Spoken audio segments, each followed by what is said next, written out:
श्री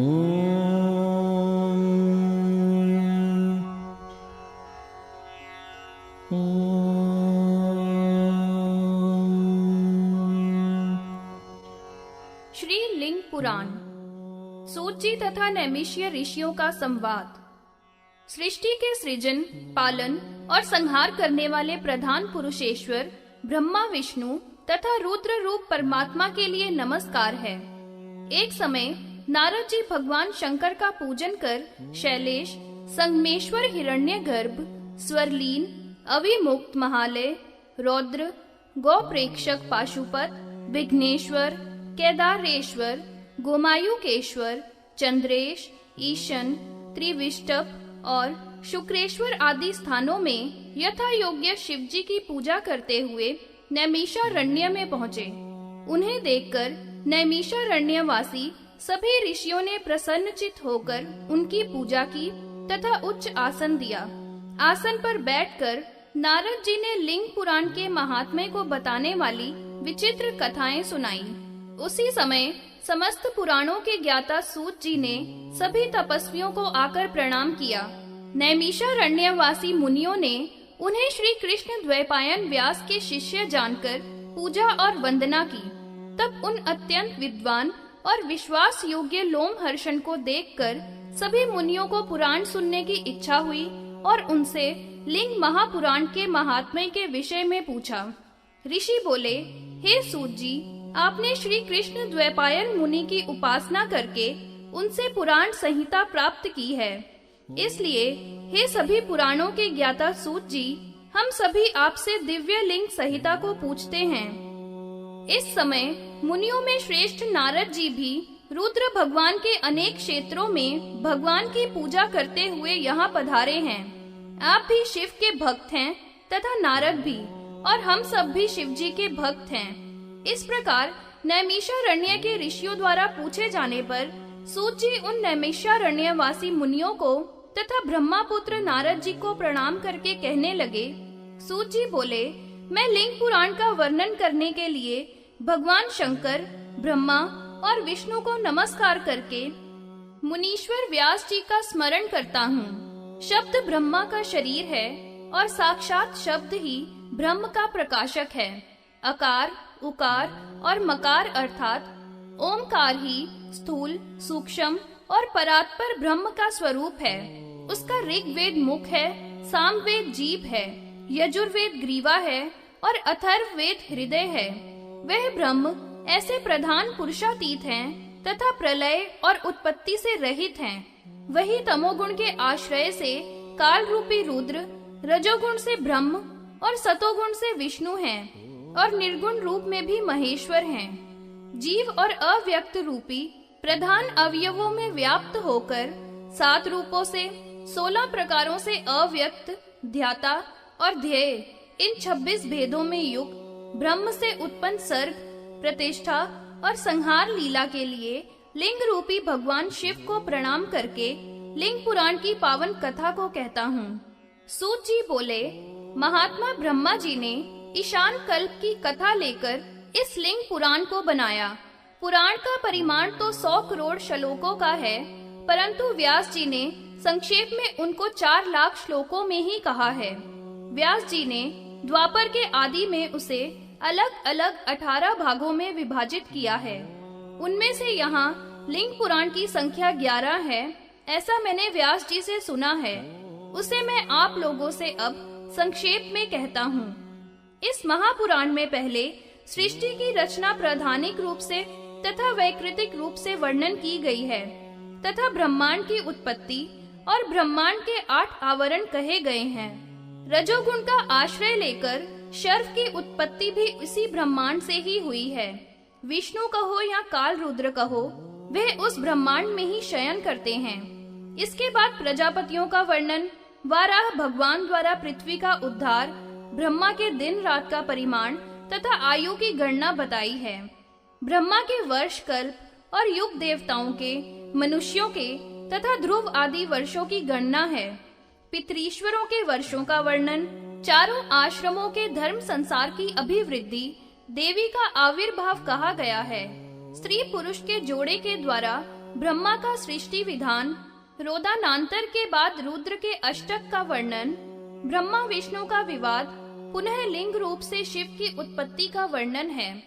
शिलाद की तपस्या का वर्णन तथा वृत्रादि इंद्र के दर्शन का वर्णन, व्यावतार तथा कल्प और मनवंतरों का वर्णन इस पुराण में किया गया है। कल्प कल्पांतरों की कथा तथा कल्प भेदों के क्रम से वाराह कल्प में वाराह भगवान के अवतार की कथा, मेघ वाराह कल्प में रुद्र के गौरव का गान, पुनः ऋषियों के मध्य में पिनाकी के लिंग उत्पत्ति का वर्णन हुआ है।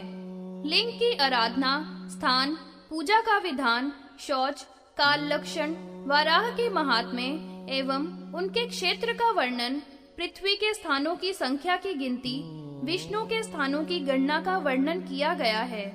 पुनः स्वारोचिष कल्प में दक्ष का पृथ्वी पर पतन, दक्ष का शाप तथा दक्ष का शाप मोचन, कैलाश का वर्णन, चंद्र रेखा की उत्पत्ति, शिव विवाह की कथा तथा शिव के संध्या व्रतों की कथा का शुभ वर्णन है। पाशुपात योग का वर्णन, चारों युगों का परिमाण तथा युग धर्म का विस्तार पूर्वक वर्णन हुआ है। शिव जी के द्वारा पुत्र उत्पत्ति तथा मैथुन के प्रग से जगत के नाश का भय, देवताओं को सती का शाप, विष्णु भगवान द्वारा रक्षा होना, शिव जी का वीर्य उत्सर्ग, स्कंद का जन्म, ग्रहण आदि पर्व में शिवलिंग को स्नान कराने का फल, शुभदधी का विवाद, दधीची और विष्णु की कथा, नंदी नाम वाले देवाधिदेव महादेव की उत्पत्ति, पतिव्रताओं का आख्यान, पशुपाश का विचार, प्रवृत्ति लक्षण तथा निवृत्ति लक्षण का ज्ञान, वशिष्ठ के पुत्रों की उत्पत्ति तथा वशिष्ठ के पुत्र महात्मा मुनियों का वंश विस्तार, राजशक्ति का नाश, विश्वामित्र का दुष्ट भाव तथा कामधेनु का बांधा जाना, वशिष्ठ का पुत्र शोक, अरुंधति का विलाप, स्नुषा का भेजा जाना, गर्भ स्थित बालक का बोलना, पराशर, व्यास, शुकदेव जी का अवतार, शक्ति पुत्रों द्वारा राक्षसों का विनाश,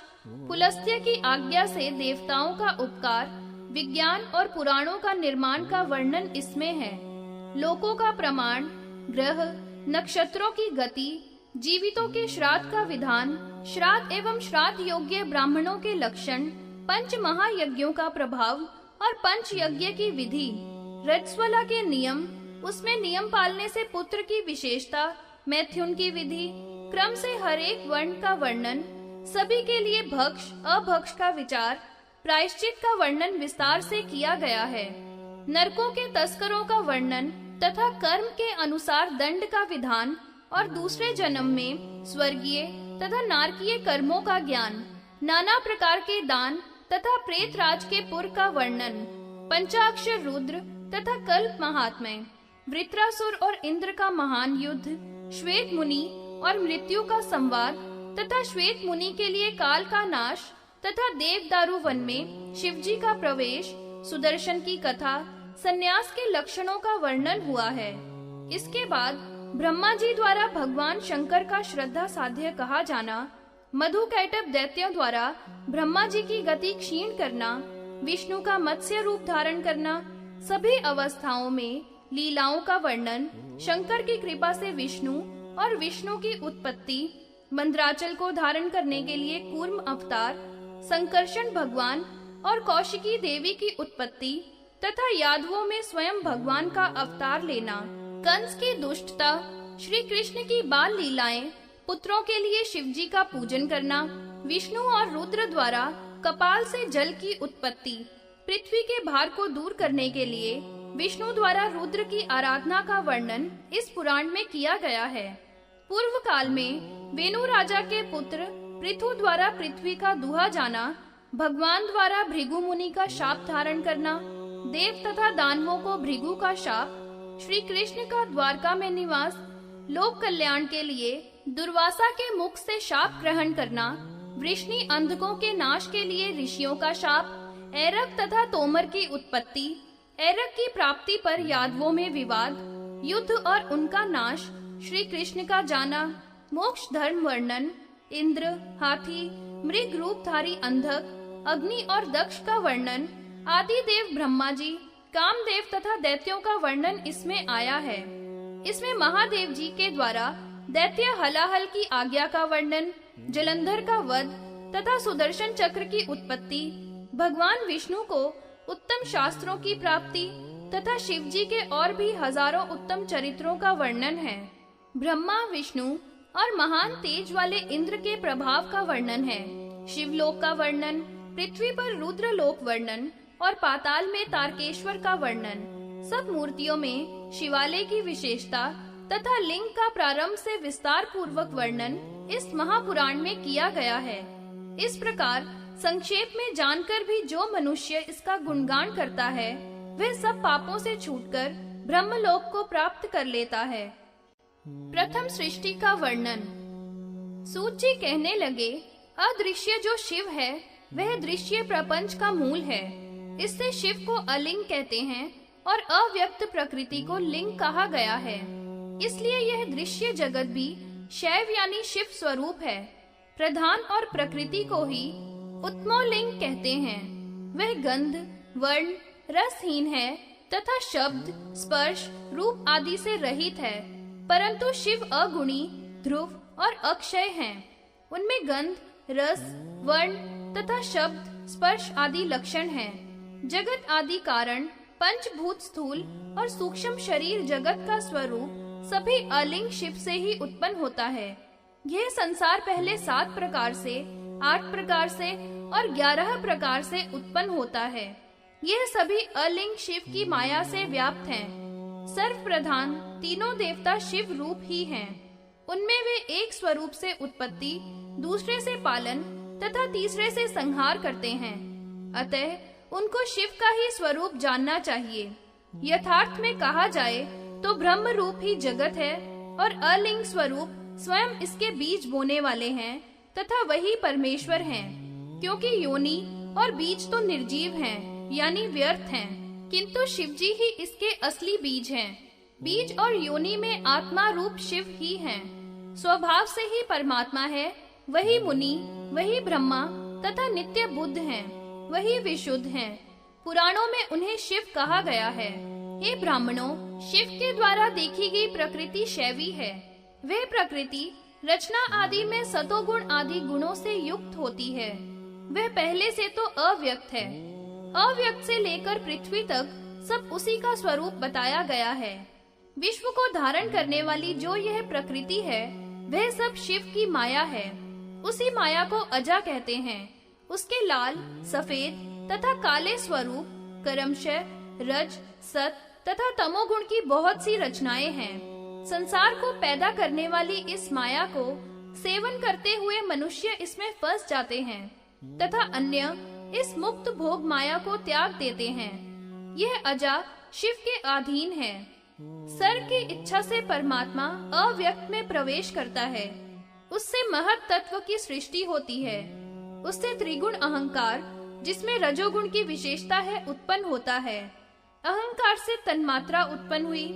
इनमें सबसे पहले शब्द, शब्द से आकाश, आकाश से स्पर्श तन्मात्रा तथा स्पर्श से वायु, वायु से रूप तन्मात्रा, रूप से तेज, अग्नि से रस तन्मात्रा की उत्पत्ति, उससे जल, फिर गंध और गंध से पृथ्वी की उत्पत्ति होती है। हे ब्राह्मणों, पृथ्वी में शब्द, स्पर्श आदि 5 गुण हैं तथा जल आदि में एक एक गुण कम है। अर्थात जल में 4 गुण है, अग्नि में 3 गुण है, वायु में 2 गुण और आकाश में केवल 1 ही गुण है। तन्मात्रा से ही पंचभूतों की उत्पत्ति को जानना चाहिए। सात्विक अहंकार से 5 ज्ञानेंद्री, 5 कर्मेंद्री तथा उभयात्मक मन की उत्पत्ति हुई। महत से लेकर पृथ्वी तक सभी तत्वों का एक अंड बन गया। उसमें जल के बबूले के समान पितामह ब्रह्मा की उत्पत्ति हुई। वह भी भगवान रुद्र है तथा रुद्र ही भगवान विष्णु है। उसी अंड के भीतर ही सभी लोक और यह विश्व है। यह अंड 10 गुने जल से घिरा हुआ है, जल 10 गुने वायु से, वायु 10 गुने आकाश से घिरा हुआ है। आकाश से घिरी हुई वायु अहंकार से शब्द पैदा करती है। आकाश महत तत्व से तथा महत तत्व प्रधान से व्याप्त है। अंड के 7 आवरण बताए गए हैं। इसकी आत्मा कमलासन ब्रह्मा है। कोटि कोटि संख्या से युक्त कोटि कोटि ब्रह्मांड और उसमें चतुर्मुख ब्रह्मा, हरि तथा रुद्र अलग अलग बताए गए हैं। प्रधान तत्व माया से रचे गए हैं। ये सभी शिव की सन्निधि में प्राप्त होते हैं, इसीलिए इन्हें आदि और अंत वाला कहा गया है। रचना, पालन और नाश के कर्ता महेश्वर शिव जी ही हैं। सृष्टि की रचना में वे रजोगुण से युक्त ब्रह्मा कहलाते हैं, पालन करने में सतोगुण से युक्त विष्णु तथा नाश करने में तमोगुण से युक्त काल रुद्र होते हैं। अतः क्रम से तीनों रूप शिव के ही हैं। वे ही प्रथम प्राणियों के कर्ता हैं, फिर पालन करने वाले भी वही हैं और पुनः संहार करते हैं। इसलिए महेश्वर देव ही ब्रह्मा के भी स्वामी हैं। हे ब्राह्मणों, वही शिव विष्णु रूप है, वही ब्रह्मा है। ब्रह्मा के बनाए इस ब्रह्मांड में जितने लोक हैं, वे सब परम पुरुष से अधिष्ठित हैं तथा ये सभी प्रकृति से रचे गए हैं। अतः यह प्रथम कही गई रचना परमात्मा शिव की अबुद्धि पूर्वक रचना शुभ है। सृष्टि का प्रारंभ। सूत जी कहते हैं, प्राथमिक रचना का जो समय है वह ब्रह्म का एक दिन है और उतनी ही रात्रि है। संक्षेप से वह प्राकृतिक पदार्थों का वर्णन है। वह प्रभु दिन में सृष्टि करता है और रात्रि में प्रलय करता है। इस उपचार से ब्रह्मा का सृष्टि करने का समय रात कहलाता है। दिन में विकार, विश्व देवा, सभी प्रजापति, सभी ऋषि स्थिर रहते हैं। रात्रि में सभी प्रलय को प्राप्त होते हैं और रात्रि के अंत में सभी फिर उत्पन्न होते हैं। ब्रह्मा का एक दिन ही कल्प है और उसी प्रकार की रात्रि है। हे ब्राह्मणों, चारों युगों के 1000 बार बीतने पर 14 मनु होते हैं। 4000 वर्ष वाला सतयुग कहा है। उतने ही सैकड़ा तक 3, 2, 1 शतक क्रम से संध्या और संध्यांश होते हैं। संध्या की संख्या 600 है, जो संध्यांश के बिना कही गई है। अब त्रेता, द्वापर आदि युगों को कहता हूँ। 15 निमेष की एक काष्ठा होती है। मनुष्यों के नेत्रों के 30 पलक मारने के समय को कला कहते हैं। हे ब्राह्मणों, 30 कला का एक मुहूर्त होता है। 15 मुहूर्त की एक रात्रि तथा उतना ही दिन होता है। फिर पितृश्वरों के रात, दिन, महीना और विभाग कहते हैं। कृष्ण पक्ष उनका दिन तथा शुक्ल पक्ष उनकी रात है। पितृश्वरों का एक दिन रात मनुष्यों के 30 महीने होते हैं। 360 महीनों का उनका एक वर्ष होता है। मनुष्यों के मान से जब 100 वर्ष होते हैं, तब पितृश्वरों के 3 वर्ष होते हैं। पुनः देवताओं के दिन रात्रि का विभाग बताते हैं। उत्तरायण सूर्य रहे तब तक दिन तथा दक्षिणायन में रात्रि होती है। यही दिन रात देवताओं के विशेष रूप से कहे हैं। 30 वर्षों का एक दिव्य वर्ष होता है। मनुष्यों के 100 महीने, देवताओं के 3 महीने होते हैं। मनुष्यों के हिसाब से 360 वर्षों का देवताओं का एक वर्ष होता है। मनुष्यों के वर्षों के अनुसार 3300 वर्षों का सप्त ऋषियों का एक वर्ष होता है। 9090 वर्षों का ध्रुव वर्ष होता है। इस प्रकार 36,000 मनुष्यों के वर्ष के अनुसार दिव्य के 100 वर्ष होते हैं। 3,60,000 मनुष्यों के वर्षों का देवताओं का 1000 वर्ष होता है। ऐसा जानने वाले विद्वान लोग कहते हैं। दिव्य वर्ष के परिमाण से ही युगों की कल्पना की गई है। पहले सतयुग, त्रेता, द्वापर, फिर कलयुग कहा है। मनुष्यों के मान से तथा दिव्य वर्षों के प्रभाव से कृतयुग 100,000 वर्षों का तथा 40,000 वर्ष का है। 10,100 वर्ष पुरुषों की संख्या से तथा दिव्य वर्ष 80,000 वर्ष त्रेता के कहे हैं। मनुष्यों का 7 लाख तथा देवताओं के 20,000 वर्षों का द्वापर का काल कहा है तथा 100,000 3 वर्ष मनुष्यों के मत के अनुसार तथा दिव्य 60,000 वर्ष का कलयुग कहा है। इस प्रकार यह चतुर्युग का काल संध्या और संध्यांशों के बिना ही कहा गया है। हे ब्राह्मणों, चतुर्युग की संख्या कह दी। 1000 चतुर्युगी का एक कल्प होता है। रात्रि के अंत में ब्रह्मा सब लोकों को रचता है और रात्रि में सब लोक नष्ट हो जाते हैं। कल्प के अंत में जब प्रलय होती है तो महर लोक से जन लोक में चले जाते हैं। ब्रह्मा के 8000 वर्ष का ब्रह्म युग होता है। युग सहस्त्र दिन का होता है। उसमें सब देवों की उत्पत्ति होती है।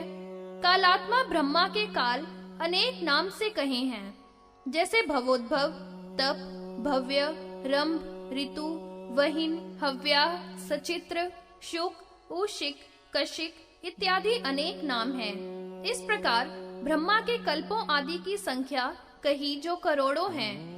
उनके बहुत से काल बीत गया तथा बहुत सा शेष है। कल्प के अंत में सब विकार कारण में लय हो जाते हैं। शिव की आज्ञा से सब विकारों का संहार होता है। विकारों के नाश होने पर प्रधान और पुरुष दोनों रहते हैं। गुणों की समानता में प्रलय होती है और गुणों की विषमता में सृष्टि होने लगती है। आत्मा से अधिष्ठित प्रधान से अनेक कल्प तथा अनेक ब्रह्मा उत्पन्न होते हैं और विष्णु भी असंख्यात उत्पन्न होते हैं और महेश्वर शिव तो एक ही रहता है। ब्रह्मा का द्वितीय परार्थ जब तक दिन है तब तक सृष्टि है। रात्रि होने पर सब नाश को प्राप्त होंगे। भू, भुवः, स्वः, मह ऊपर के लोक हैं। स्थावर जंगम लय होने पर ब्रह्मा जल के भीतर सोता है, तब उसको नारायण कहा जाता है। रात्रि के अंत में वह जागता है, तब सर्वत्र शून्य देखता है और तभी वह सृष्टि रचने की इच्छा करता है। जल में डूबी हुई पृथ्वी को भगवान वाराह रूप धारण करके उसका उद्धार करते हैं। नदी, नद, समुद्र आदि पूर्ववत स्थापित करते हैं। पृथ्वी को ऊंची नीची से रहित एक सी करते हैं और पृथ्वी पर जले हुए पर्वतों को पूर्ववत स्थापित करते हैं। भू आदि चारों लोकों को रचने के लिए सृष्टा पुनः अपनी मति करता है। सृष्टि की प्रथम उत्पत्ति का वर्णन। सूत जी कहते हैं, हे ब्राह्मणों, ब्रह्मा ने सर्वप्रथम जो सृष्टि को रचने की मति की वह अबुद्धि पूर्वक की, अर्थात ब्रह्मा जी ने सबसे पहले सृष्टि बिना विचारे की। उससे ब्रह्मा जी ने तम, मोह, महामोह, तामिस्त्र, अंध नाम वाली 5 प्रकार की सृष्टि रची। इसलिए इस रचना को अविद्या पूर्वक बनी हुई कहते हैं। प्रजापति ब्रह्मा की यह मुख्य रचना असाधक कहलाती है। उससे नभ की उत्पत्ति हुई।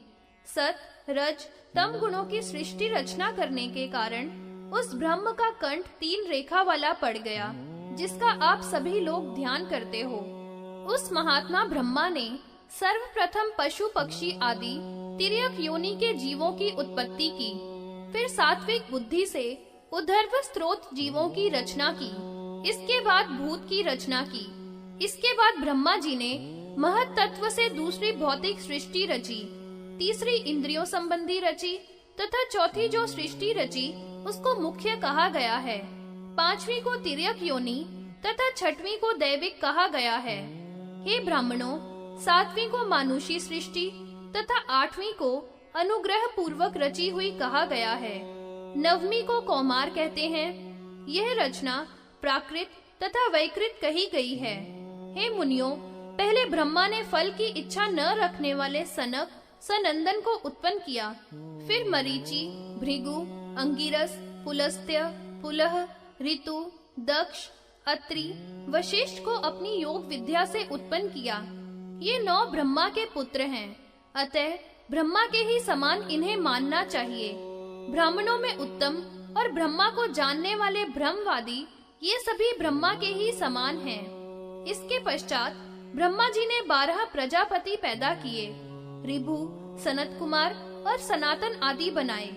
ये कुमार उधर्वगामी, दिव्य, ब्रह्मवादी सर्वप्रथम पैदा हुए। ये ब्रह्मा के ही समान सर्वज्ञ और सब भावों वाले हैं। हे श्रेष्ठ मुनियों, अब मैं प्रथम पैदा हुए मुनियों की पत्नियों का वर्णन करता हूँ तथा संक्षेप में उनके द्वारा उत्पन्न उनके संतान को भी कहता हूँ। शतरूपा रानी ने विराट को उत्पन्न किया। अयोनिजा शतरूपा रानी ने स्वयंभुव मनु के द्वारा पुत्र तथा 2 कन्याएं पैदा की। उनमें उत्तानपाद छोटा तथा बुद्धिमान प्रियव्रत बड़ा पुत्र हुआ। उनकी अति सुंदर और बड़ी आकुति नाम की तथा छोटी प्रसूति नाम की 2 कन्याएं हुई। श्रीमद् भागवत में देवहूति नाम की तीसरी कन्या भी बतलाई गई है। आकुति नाम की पुत्री का रुचि नाम के प्रजापति के साथ विवाह हुआ और प्रसूति दक्ष नाम के प्रजापति की पत्नी हुई, जो संसार की माता और योगिनी कहलाई। आकुति ने दक्षिणा नाम की पुत्री और यज्ञ नाम का पुत्र पैदा किया। दक्षिणा ने सुंदर 12 पुत्रों को उत्पन्न किया। हे ब्राह्मणों, प्रसूति ने दक्ष के द्वारा 24 पुत्रियां उत्पन्न की, जिनके नाम इस प्रकार हैं: श्रद्धा, लक्ष्मी, धृति, तुष्टि, पुष्टि, मेधा, क्रिया, बुद्धि, लज्जा, वपु, सिद्धि, कीर्ति, ख्याति, संभूति, स्मृति, प्रीति, क्षमा, सन्नति, अनुसूया, ऊर्जा, स्वाहा, सुरा, अरणी, स्वधा। श्रद्धा से लेकर कीर्ति तक 13 जो कन्याएं हैं, उन्होंने धर्म नामक परम दुर्लभ प्रजापति को अपना पति बनाया और परम बुद्धिमान भृगु से ख्याति नाम की कन्या का विवाह हुआ। भार्गव को अरणी, मरीचि को संभूति, अंगीरा को स्मृति, पुलस्त्य को प्रीति, पुलह नाम के मुनि को क्षमा, ऋतु को सन्नति, बुद्धिमान अत्रि को अनुसूया और भगवान वशिष्ठ को कमल के से नेत्र वाली ऊर्जा ब्याही गई। विभा वसु को स्वाहा और पितृश्वरों को स्वधा नाम की कन्याएं ब्याही गईं। भगवान शिव के द्वारा प्रकट की हुई अपनी मानसी पुत्री सती को दक्ष प्रजापति ने संसार की धाय मानकर भगवान रुद्र को समर्पित कर दिया। उस भगवान रुद्र ने प्रारंभ में कहा कि मेरे शरीर का आधा विभाजन करो। ऐसे आदि सर्ग में ब्रह्मा के भी कर्ता अर्धनारीश्वर शिव को देखकर दक्ष ने सती जी को उन्हें सौंप दिया। तीनों लोकों की सभी स्त्रियां सती जी की वंशज हैं तथा 11 रुद्र भी उन्हीं के अंश से उत्पन्न हैं। जितनी सृष्टि है उसमें जितना स्त्रीलिंग है वह सब सती का अंश है तथा समस्त पुल्लिंग भगवान रुद्र का ही अंश है। यह देखकर ब्रह्मा जी ने दक्ष से कहा था कि यह सती संसार की जननी है, इसकी सेवा करो। यह मेरी भी तथा तुम्हारी भी माता है। पुन्नाम के नरक से रक्षा करने के कारण ही इसे पुत्री कहा गया है। ब्रह्मा जी के द्वारा इस प्रकार कहे जाने पर दक्ष प्रजापति ने उस सती नाम की पुत्री को अत्यंत आदर पूर्वक रुद्र के लिए अर्पित कर दिया। हे ब्राह्मणों, श्रद्धा से लेकर कीर्ति तक जो 13 धर्म की पत्नियां हैं, उनसे यथाक्रम उत्पन्न होने वाली संतान को कहता हूँ। उनसे काम, दर्प, नियम, संतोष, अलोप, श्रुत, दंड, समय, बोध, महाद्युति, अप्रमाद, विनय, व्यवसाय, क्षेम, सुख, यश नाम के पुत्र उत्पन्न हुए।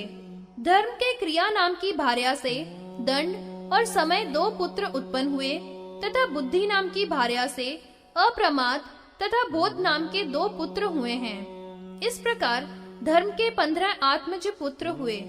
भृगु की पत्नी ख्याति के गर्भ से विष्णु भगवान की प्रिया श्री उत्पन्न हुई तथा धाता और विधाता नाम के 2 पुत्र उत्पन्न हुए, जो मेरु नाम के प्रजापति जामाता हुए। मरीचि नाम के ऋषि के प्रभूति नाम की पत्नी से 2 पुत्र उत्पन्न हुए, पूर्णमा और मारीच तथा 4 कन्याएं भी हुई।